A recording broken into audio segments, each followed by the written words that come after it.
কী গো বন্ধুরা, কেমন আছো সবাই? আজকে আমি বানাবো আর মাছের একটা দুর্দান্ত প্রিপারেশন, আর সেটা হচ্ছে বাদশাহী আর। তাহলে চলো শুরু করা যাক। প্রথমে আমি কড়াতে সর্ষের তেল গরম করে নিয়েছি।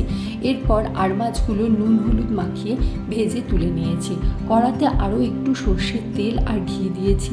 এরপরে গরম মশলা ফোড়ন দিয়েছি। তারপর দিয়ে দিয়েছি পেঁয়াজ, আদা, কাঁচা লঙ্কার পেস্ট, নুন হলুদ দিয়ে একটু কষিয়ে নিয়েছি। এরপরে ওর মধ্যে দিয়ে দিয়েছি টমেটো কুচি দিয়ে খুব ভালো করে কষিয়ে নিয়ে দিয়ে দিয়েছি গরম জল। তারপর একটু ঢাকা দিয়ে রেখেছি। যখন দেখেছি গ্রেভিটা ফুটে উঠেছে, তখন ওর মধ্যে দিয়ে দিয়েছি কাজু বাদাম বাটা দিয়ে আরও একটুখানি ঢাকা দিয়ে রেখেছি।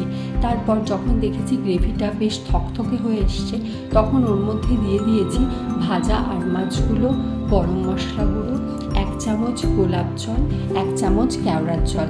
আচ্ছা, তোমরা এখানে চাইলে গোলাপ জল আর কেওড়ার জলটা নাও দিতে পারো যদি তোমাদের গন্ধটা পছন্দ না হয়। এরপর আরও একটু ফুটিয়ে নিয়ে নামিয়ে নিয়েছি। এই বাদশাহী আর তোমরা ভাত, পরোটা, ফ্রাইড রাইস সব কিছুর সাথেই খেতে পারো। তোমরাও বাড়িতে বানিয়ে খেও কেমন।